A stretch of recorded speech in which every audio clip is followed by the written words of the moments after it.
اعوذ باللہ من الشیطان الرجیم بسم اللہ الرحمن الرحیم یا من ذکرہ شرف للذاکرین الحمدللہ رب العالمین والصلاة والسلام علی اشرف الانبیاء والمرسلین سید العرب والعجم جسمہ مقدس معطر مقدم نور الہدى مصباح الظلم شفیع الامم صاحب الجود والکرم مولانا ابی القاسم الطيبين الطاهرين المعصومين المظلومين وشفيع المذنبين أما بعد قال الله سبحانه وتعالى في القرآن الكريم بسم الله الرحمن الرحيم وما تشاءون إلا أن يشاء صدق محمد.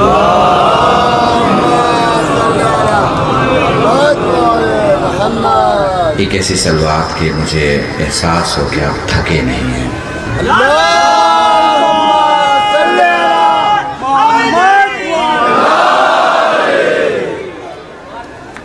یہ بھی ایک درودی ہے. اللہم صلی علی محمد وعلی محمد. بہت مختصر وقت میں اور کم وقت میں، جیسا میری عادت ہے میں کسی بھی سبجیکٹ کو بہت لمبا نہیں کھینچتا. میرے ماں کے چہلوں کی مجلس تھی، ابو ذر اور چند میرے دوست اور چاہنے والے لوگ وہاں دلی آئے ہوئے تھے. تبھی مجھے ابو ذر نے کہا کہ اللہ آپ کو ہمارے گاؤں آنا ہے.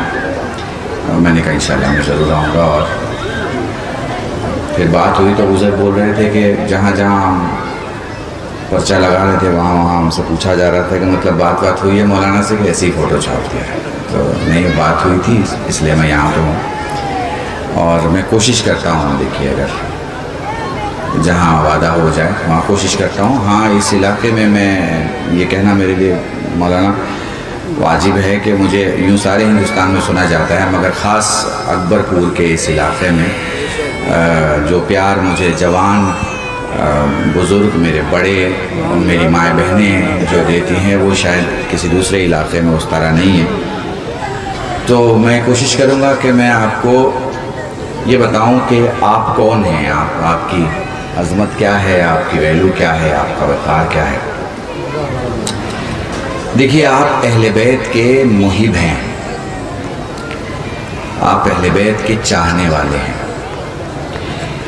یہ لفظ میں اس لیے استعمال کر رہا ہوں کہ ہماری یہ حیثیت اوقات سے بہت آگے ہے کہ ہم کہیں کہ ہم شیعہ ہیں. شیعہ وہ لوگ ہوتے ہیں جو بہت بڑے ہوتے ہیں. شیعہ وہ لوگ ہوتے ہیں جن کی خون تاریخ لکھتی ہے. شیعہ وہ لوگ ہوتے ہیں جو قلم اٹھائیں تو کتاب خانے بھر دیں، زبان کھولیں تو مجتہد بنا دیں، قدم اٹھائیں تو انقلاب لے آئیں.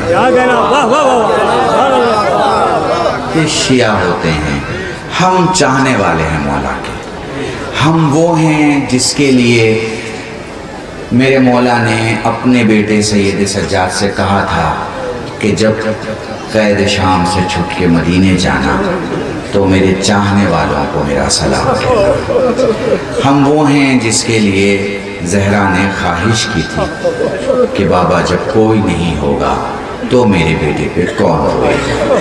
ہم وہ ہیں کہ جب علم دیکھتے ہیں جھک جاتے ہیں، جب تعزیہ دیکھتے ہیں جھک جاتے ہیں، جب تابوت دیکھتے ہیں جھک جاتے ہیں، جب مجلس ہوتی ہے چلے جاتے ہیں، جب تبرک دیا جاتا ہے ہاتھ پھیلا دیتے ہیں، جب عالم ذکر ولایت ذکر مولا کر رہا ہوتا ہے تو اسے نوکروں کی طرح بیٹھ کے سنتے ہیں، جب اہل بیت کا نام آ جائے تو دنیا بھول جاتے ہیں. ہمیں اہل بیت کے علاوہ کچھ سمجھ میں نہیں آتا.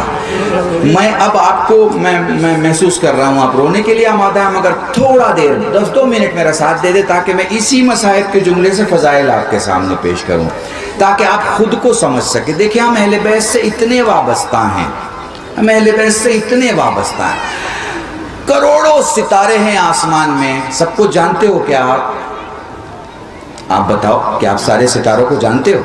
نہیں جانتے نا.